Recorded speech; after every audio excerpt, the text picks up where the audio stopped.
Simon Ekpa, the Prime Minister of the Biafran Republic government in exile, have said, of course, he is set to destroy Nigeria and rebuild Biafra. That this generation of Biafrans will not hand over the battle to the coming generation, but will hand over freedom to the coming generation.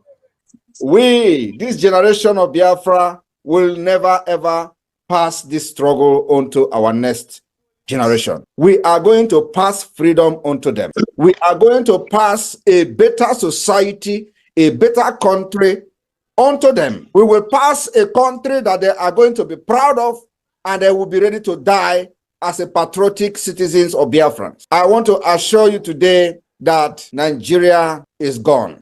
If we want to change the world, we need to unite, we need to mobilize, we need to fight for a better future for all, and that means to fight those that want to keep things as they are because they serve their interests, but in a way that would put into jeopardy the perspective of the future of our planet and of the well-being of the people.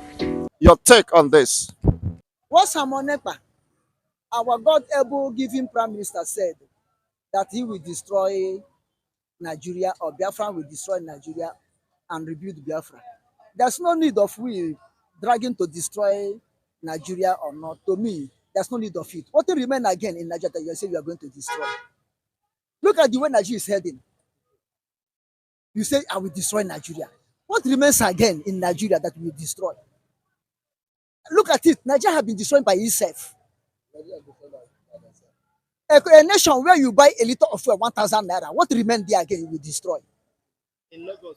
Eh? Nigeria have 4 refineries. Warri, Port Harcourt, Kaduna, and this one that got to build, plus the one Anambra built. I think the time of P2B, Anambra built refinery. 5 refineries in Nigeria, and they're not working. They are down. What remains again? I don't think P2B built any refinery, no. No, he bought some shares in Congo, oil. Not oil, but Anambra State built refinery. You know, oil was discovered in Anambra.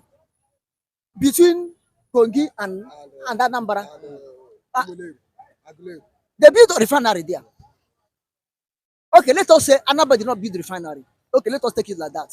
But we have 4 refineries. Even this one that got to build now can refine oil the whole Africa will use. Okay, they can refine oil the whole West Africa will use. But why is not functioning? And we are saying Nigeria have already destroyed by itself, according by their own policy of their leader. So there's no need of looking to destroy Nigeria, the thing that have done itself for us. What we should concentrate is on rebuilding Biafra, making Biafra to be strong, so that tomorrow Nigeria will come and borrow blueprint of governance from Biafra. That's the only thing. You have said it all. Nigeria have already gone. So let it not to be like it was Simon Ekpa that destroyed that. No. Look at it. I think Fanika Yode, some time ago, I think he's the one, or some other people, some time ago, say why Nigeria is behaving like this. Because Nnamdi Kanu called them zoo. Since Nnamdi Kanu called them zoo, Nigeria start misbehaving. As if they are not behaving before. Nnamdi Kanu called them zoo. So someone should forget about whether Nigeria is good or not. Therefore, is forging ahead. Let us forging ahead. As he said, let the present generation hand over freedom to immediate one that are following us, not the next generation, but hand the freedom to immediate one that are following us, and to make sure the freedom they hand over to them is not like the freedom British hand over to Nigeria with the first foundation, but let it be a freedom that will be a freedom for all Africans, for all black race in the world. Not to handle over battle of what? Battle of running the race again. No. Hand them freedom, they will sit down and be free in their mind and be free in their spirit and be free in their ideology. That's the problem. When you are not free in the mind, your ideology will be awkward. Your ideology will not function, will not merge with the life you are living. Your ideology will be ideology of frustration.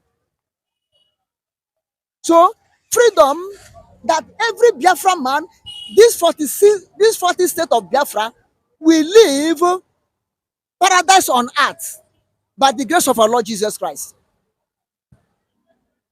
Freedom where animal will not have right over human being.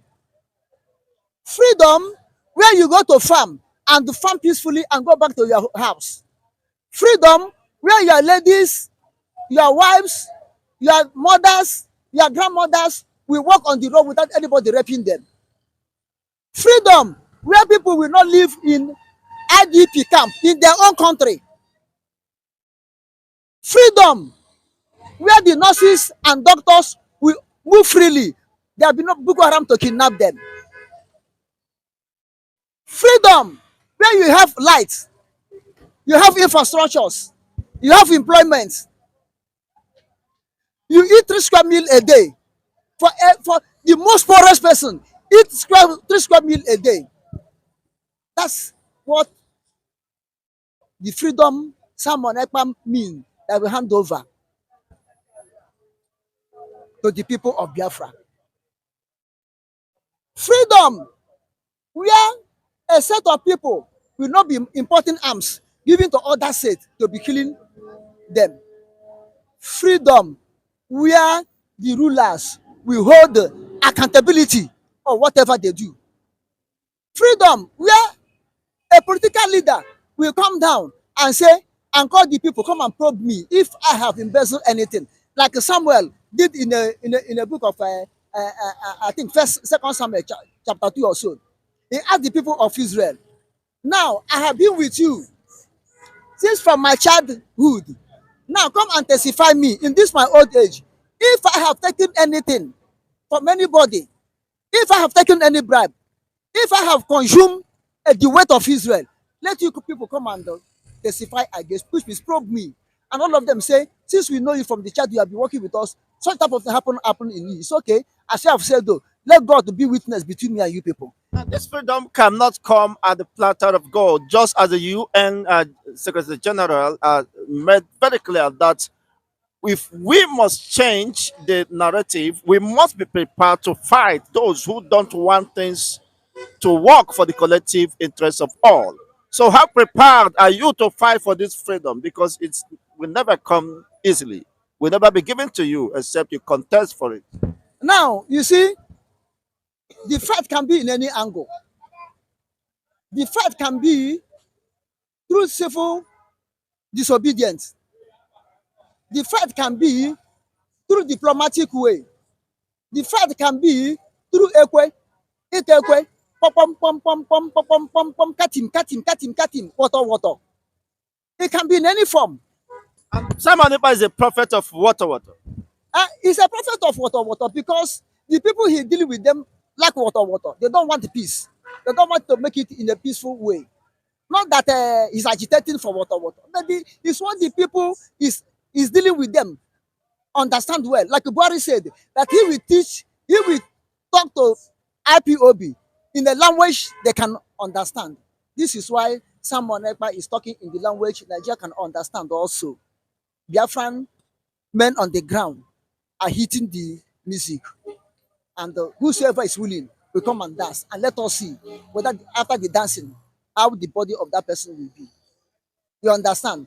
As the man have said, that Nation Secretary General have said that you have to fight, which means prepare yourself for whatever is ahead, which Biafrans have been preparing since 1999 or Wazirike started until 2016 or 17.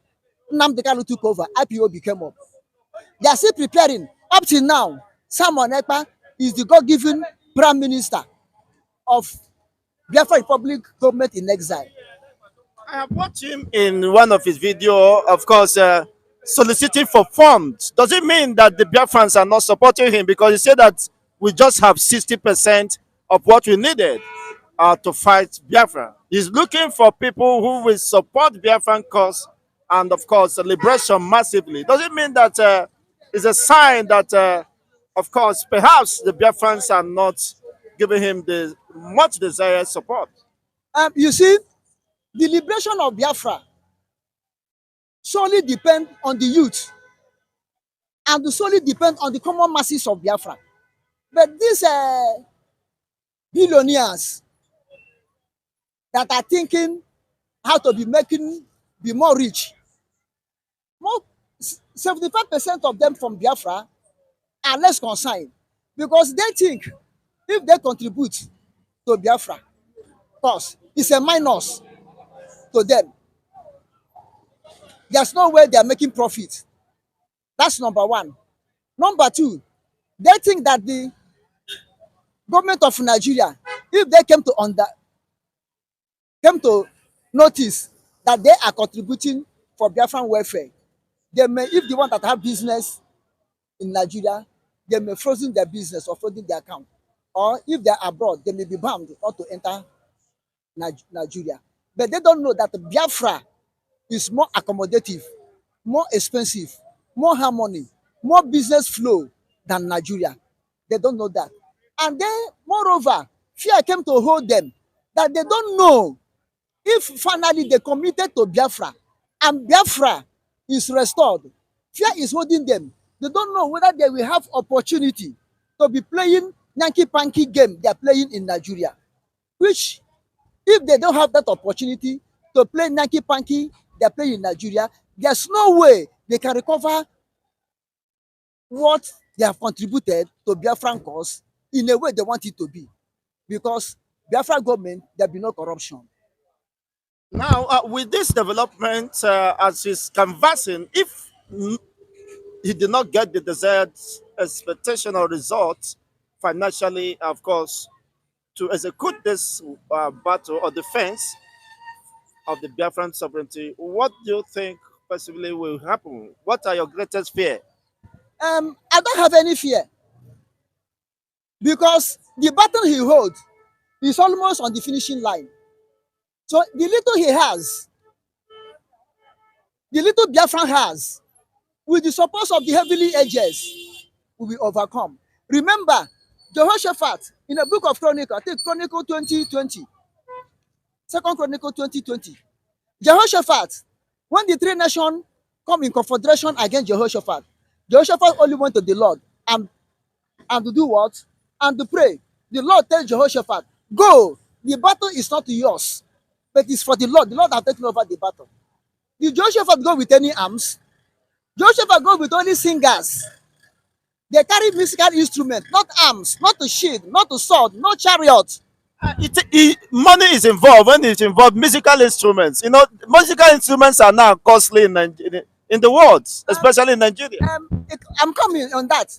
Carry musical instruments, only praising the Lord, praising the Lord.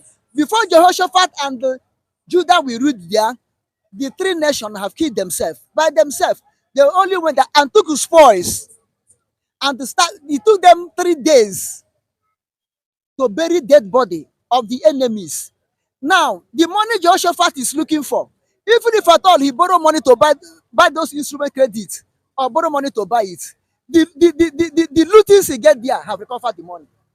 So what we need is to have faith in God Almighty to give us his angel to fight for us. And to have faith that the Simon Ekpa and Biafra government in Ezra have already done it. Only believe it will be possible. You know, that's what I'm saying. Now, what we need is to use the little thing we have to get the bigger mighty thing we need, which is Biafra. Let us start first with little one we have. Our friendly nations, when they discover our efforts, then they will come in. If it is borrow, if it's lending, if it is grant, any way they can support us.